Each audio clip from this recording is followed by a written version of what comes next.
Muy buenas tardes. El día de hoy tenemos a nuestro invitado especialista. En esta sesión con el especialista vamos a hablar sobre la salud visual en el paciente oncológico.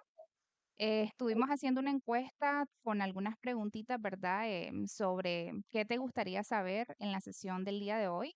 Y nos llegaron muchas respuestas sobre, ¿verdad? Examen de vista, uso de lentes, algunas recomendaciones con el uso de las gotas o lágrimas artificiales. Y qué mejor que tengamos a nuestro especialista, el licenciado Edwin Mejía. Él es miembro, ¿verdad? Me dijo licenciado, IACLE. Sí. Okey, dice que tiene también, el maestro tiene experiencia en área clínica, docente y área farmacéutica, y, pues, posee más de 9 años de experiencia en este campo. Entonces, vamos a darle la bienvenida, maestro. ¿Qué tal? Bueno, un placer. Muchísimas gracias, licenciada, por invitarme acá a este espacio.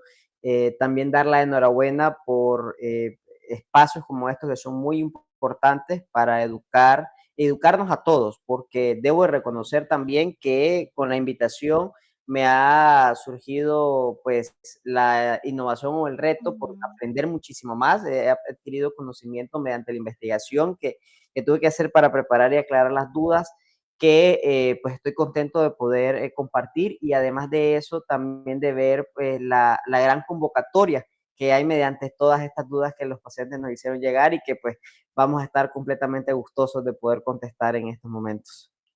Excelente, excelente.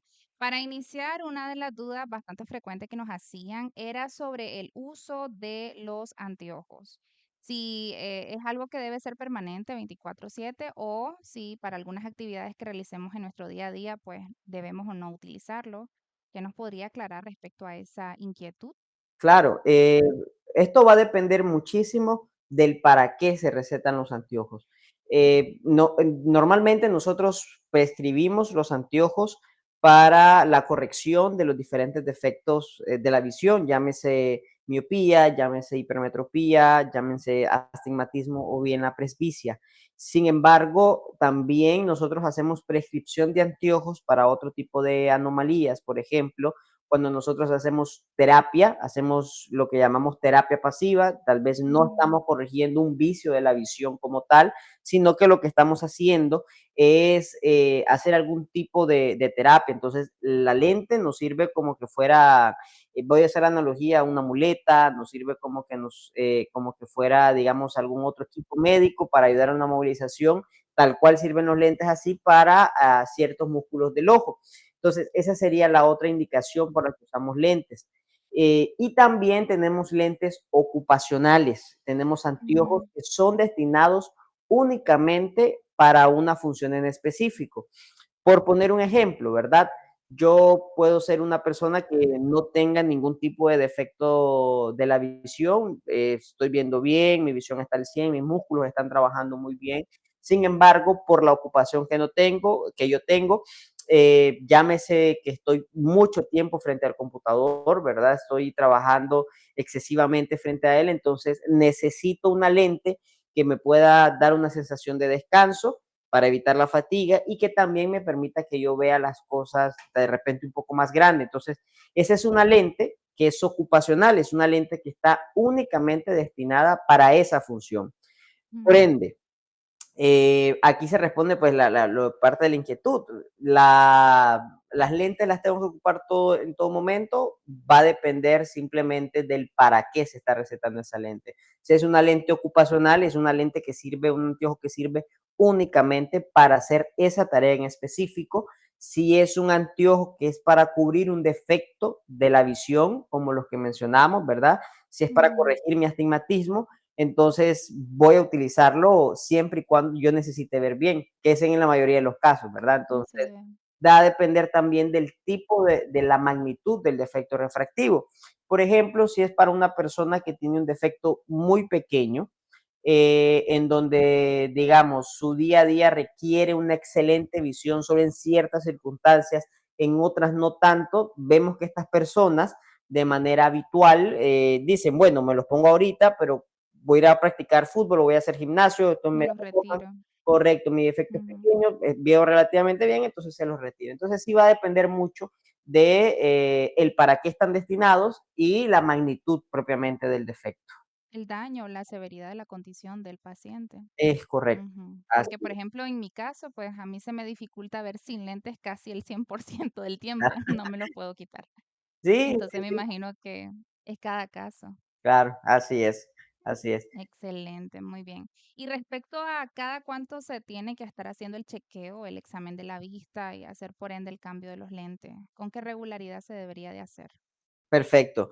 Nosotros tenemos siempre, esto es como una repetición constante, ya Ujú, es una bandera prácticamente del estandarte de la salud visual, es que al menos una vez al año hay que hacerse su ujú, valoración visual. Y nosotros decimos, ojo, porque es muy importante, siempre yo hago este énfasis, al menos una vez. Va a depender igual de la condición en la cual yo me encuentre. Si yo me encuentro en una condición, digamos, simplemente para valorar cómo está el estado de mi efecto refractivo, con una vez al año basta. Pero si yo estoy viendo, digamos, algún otro problema de salud visual que está ahí a la par o que de repente necesito un mayor control, una mayor vigilancia, entonces las valoraciones de repente son un poco más periódicas. Por ejemplo, también depende mucho de la edad. Los pacientes cuando ya son adultos y están fuera de alguna condición que amerite una vigilancia, estamos simplemente valorando la visión, estamos valorando cómo está su efecto refractivo, con una vez al año nos basta. Sin embargo, con los niños, por ejemplo, que tenemos que llevar un control mucho más seguido, las valoraciones, en este caso, a mí me gusta recomendarla por lo menos 2 veces al año, por lo menos un periodo de cada cada 6 meses. 6 meses. ¿Por qué? Ujú, Porque los niños los tenemos hoy de este tamaño y ujú, en 6 meses ya los ves acá.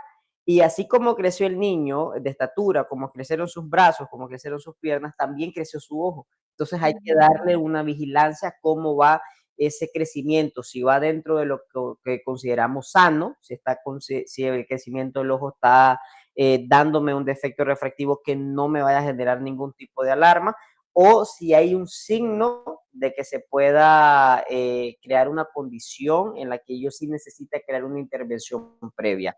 Para hacerlo un poquito más fácil de explicar, por ejemplo, hoy en día nosotros hablamos mucho del control miópico. La miopía ya en muchos países es una epidemia, ya no hablamos solamente de la miopía como un defecto refractivo que me cuesta ver y hasta ahí, sino que hablamos incluso de un síndrome por todas las variables multifactoriales que existen. Y eso también me llama y enfatiza la importancia de la vigilancia y todos los procesos que hacer para poder hacer esta vigilancia y la corrección de la miopía. Entonces, puede ser que el niño venga a mí en enero, por ejemplo. El Ujú, niño en ese momento no es miope todavía, pero viendo la edad que tiene, los hábitos, la medida que tiene en ese momento, yo puedo decir que este niño, a medida que va a ir creciendo, sí se va a convertir en miope. Entonces, ujú. en ese momento tal vez todavía no es miope, pero viendo el comportamiento de lo que mencioné antes, va a ser miope, entonces, por ende, en ese momento, yo tengo que hacer esa vigilancia, yo tengo que empezar a hacer ese control, Intervención. esas intervenciones. Entonces, y aquí a 6 meses, pues, evidentemente, seguirle viendo más. Entonces, con respecto a las Mm, valoraciones, una vez al año, como mínimo, y de ahí a lo que el especialista considere, ¿verdad? Según la condición que amerite. okey. Y si, por ejemplo, en nuestro trabajo, en nuestro día a día, estamos constantemente con el uso de las pantallas, los dispositivos, los equipos electrónicos, hay muchos pacientes que refieren la sensación de resequedad, de ojo rojo. Entonces, ¿cuál sería ahí la recomendación respecto a esas situaciones? En este caso, siempre es muy, muy importante, pues lo mismo, empalma Ujú, muy bien con la inquietud anterior de las valoraciones, porque nosotros podemos experimentar muchos síntomas. Por ejemplo, yo puedo tener 2 pacientes que experimentan la misma sintomatología, los 2 pacientes pueden tener ardor, los 2 pueden sentir la sensación de fatiga, pero uno puede estar más asociado por otra cosa, o bien este paciente va a requerir un tipo de filtro, por ejemplo, en su ujú, lente, y este otro paciente le va a ir mejor otro tipo de filtro. Sin embargo, ¿verdad? Sí está muy bien conocido a día de hoy que las pantallas como tal, por el tipo de radiación que tiene, causan un efecto de resequedad en el ojo. Pero por eso siempre les menciono, cada caso es muy independiente. Nuestra lágrima es muy especial. A veces es algo que nosotros dejamos de lado e inclusive es algo que de repente no se toma con mucha frecuencia en las consultas. A mí me gusta y me encanta siempre inclusive consultarle a las personas cuánto de agua consumen al día, porque es muy interesante La relación. correcto, porque al final de cuentas nuestro cuerpo es agua. La Así es. lágrima, sobre todo, el 90% Es de una lágrima líquido. es agua. Y es curioso que hay muchas personas que, y estando y todavía más en esta época de calor que estamos viviendo, te dice, me bebo 2 o 3 vasos de agua al día. Así es. Con Entonces, las pastillas nada más. correcto. Y de repente nos dicen, no, pero es que a mí no me gusta mucho el agua, prefiero verme una coquita, nos dicen. Y es como Ujú. que, hombre, y por eso también es muy importante el tema integral. En mi consulta valoro mucho lo que es la calidad de la lágrima, valorar no solo la cantidad, sino la calidad de la lágrima, porque poniendo el ejemplo que teníamos anteriormente los dos pacientes, puede ser que este paciente tenga resequedad, pero la resequedad tal vez porque su ojo no está produciendo mucha lágrima, y puedo tener al otro paciente que tiene resequedad, pero no es por deficiencia de la cantidad de lágrimas, sino por la calidad de la lágrima.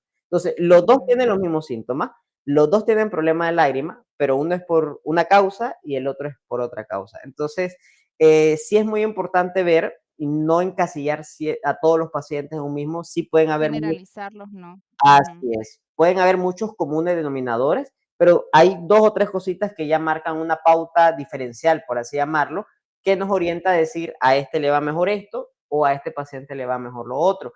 Pero a manera general, digamos, el esfuerzo que hacen nuestros ojos para ver de cerca es lo que principalmente vemos que los pacientes refieren, ¿verdad? O cuando sentimos que los ojos se nos cansan, cuando sentimos Ujú. que estamos mucho tiempo en la computadora y sentimos como que se nos emborronan, porque es de conocimiento para que lo tengamos presente, nuestros ojos están diseñados para mirar de lejos. Biológicamente, ellos están diseñados para enfocar las cosas de lejos. Cuando nosotros vemos de cerca o en una visión intermedia, que es donde están prácticamente el uso de una computadora, es de metro a menos. Entonces, eso es lo Ujú. que nosotros ya llamamos el campo de la visión intermedia y la visión de cerca. Eso es trabajo que hacen nuestros ojos, eso es un trabajo extraordinario. No es lo habitual, es un extraordinario.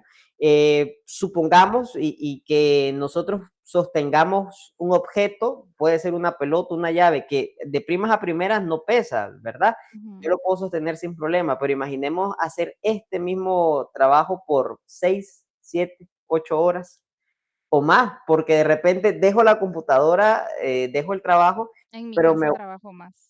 pero de repente vas a la casa, o bien, salimos, llamémoslo en el léxico popular, salimos fundidos de la Ujú. computadora en la oficina o en donde en nuestra área de trabajo, y lo que hacemos es, si vamos en bus y cogemos un asiento en el bus, es al Uso del teléfono. celular. Ujú. ¿Verdad? Entonces, le seguimos dando el trabajo de la visión de cerca a los músculos. Hay una técnica que nos puede servir muchísimo y que es una recomendación que siempre brindamos a los pacientes, es que descansemos, que tenemos que hacer pautas. Hay una famosa regla que la denominamos 20-20-20, que es cada 20 minutos nosotros estamos ya sea leyendo, ya sea con la computadora, ya sea con el teléfono, estamos haciendo ese trabajo de cerca. Cada 20 minutos agarramos, despegamos nuestros ojos de eso que estamos haciendo, miramos lo más lejos que tengamos y contamos hasta 20 por un periodo pues, de 20 segundos. Ya con eso nuestros músculos van a por lo menos tener esa pausa de descanso Descansar.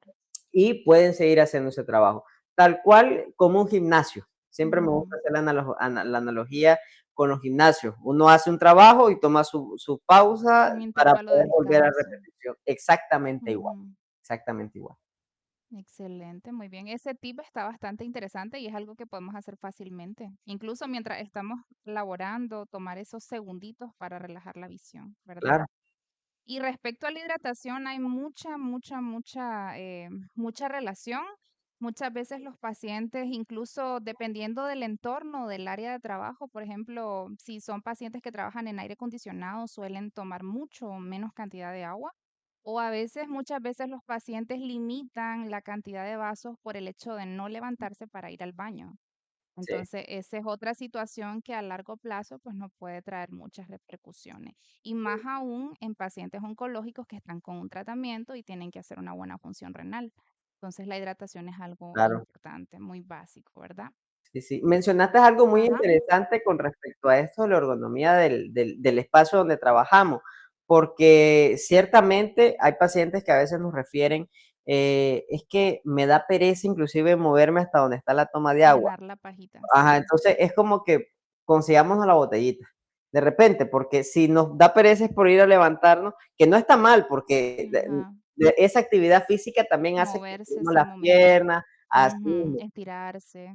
Correcto, de la espalda. Sin embargo, también a eso, pues tenemos la botella, porque yo los entiendo. De repente uno está ahí, está aburrado y como que se le escapa el avión. Entonces, yo incluso siempre manejo aquí en el consultorio, al lado del escritorio, la botella y manejo otra botella en la camioneta y así, para tratar de mantener esa parte del hidratarnos lo más que se pueda y de la manera más saludable.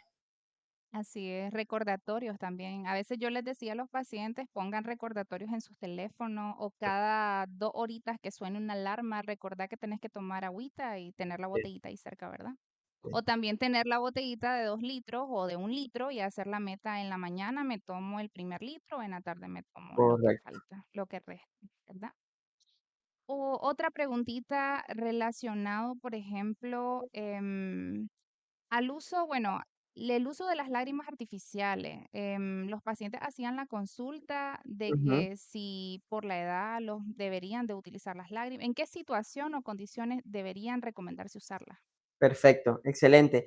Con relación a la edad, sí, pues recordemos que a medida que nosotros vamos envejeciendo, ya nuestro organismo no responde de la misma manera en la renovación.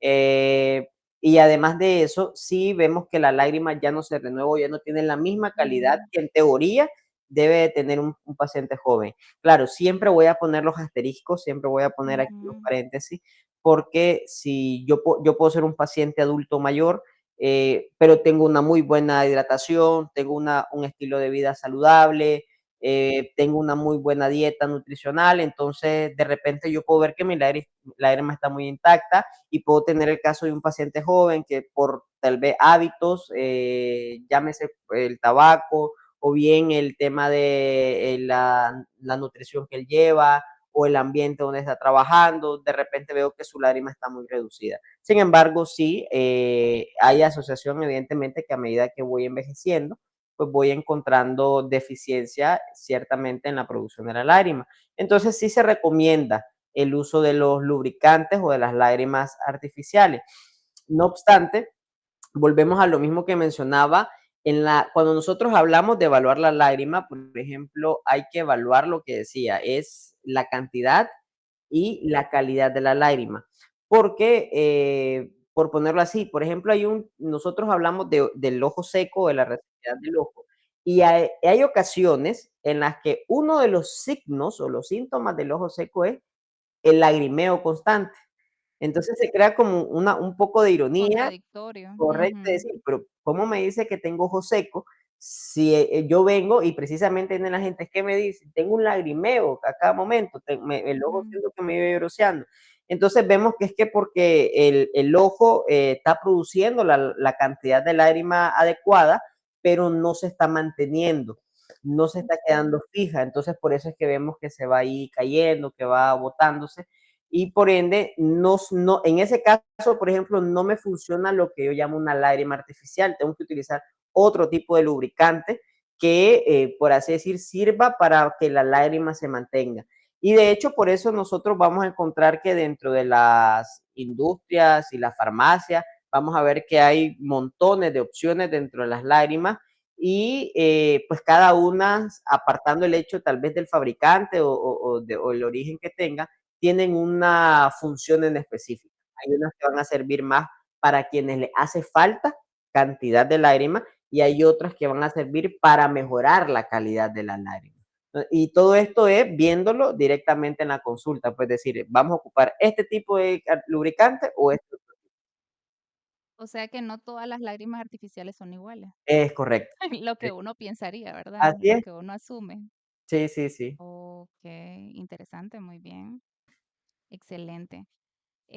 Otra consulta ya más enfocado a lo que es la atención del paciente oncológico como tal. Ellos hacían, pues, la preguntita, si los tratamientos como tal, las radioterapias, las quimioterapias, tenían alguna relación con el deterioro de la función visual. ¿Nos Claro. podría tal vez orientar sobre eso? Sí, sí, yo justamente, como mencioné al inicio, una de los retos más bonitos que planteó la plática es precisamente conocer a profundidad realmente cuáles son estas relaciones y realmente sí encontré cierta bibliografía que podía mencionar acerca de eso, de manera que los efectos de los tratamientos oncológicos se pueden resumir en grandes rasgos en dos signos propiamente dentro de lo que es a nivel de la salud ocular o del ojo como tal. Lo embarcaríamos como el ojo seco, que es uno Ujú, de los más frecuentes, y la toxicidad ocular. En el tema de el ojo seco, el síndrome del ojo seco, es precisamente por lo que mencionábamos, hay algunos tratamientos que vimos que consideran antineoplásicos que tienen afectaciones a nivel de la mucosa en nivel general. De hecho, nuestra lágrima tiene una de las porciones, yo dije que la mayor cantidad de la lágrima es agua. Sin embargo, la otra parte de esa lágrima, o de lo que nosotros tenemos como lágrima, es moco y es lípido o de cierta manera grasa. Entonces, si yo tengo un déficit de mucosa a nivel de general, digamos, por el tratamiento que estoy tomando, entonces precisamente ahí me va a generar una sensación de ojo seco. Se ha encontrado, ¿verdad?, que los pacientes generalmente tienen, y lo pueden experimentar, siente que los ojos se le irritan de manera constante, vemos ese enrojecimiento, ¿verdad?, del ojo, sienten esa sensación de cuerpo extraño que nosotros lo vemos, ujú, la consideramos molestia. arenilla, Ujú, correcto. También hay mucha sensación, por ejemplo, de como de picazón, se da o se ha dado como mucha referencia de eso. Y va a depender también asimismo del tipo de tratamiento. Por ejemplo, a raíz de esto también encontré unas ciertas asociaciones de algunos tipos de medicamentos específicos oncológicos que sí he visto que dan, digamos, sensaciones un poquito más puntuadas, llegado incluso hasta encontrar signos en la córnea. Por ejemplo, hay unos que se llaman los metotrexato, ujú, citarabina, que veo, dicen que están asociados incluso con lo que nosotros llamamos queratitis, que son como unas ligeras lesiones que se dan, o bien a veces pueden ser más profundas, en la córnea. La córnea es el lente más principal que nosotros tenemos en nuestro ojo y es muy sensible.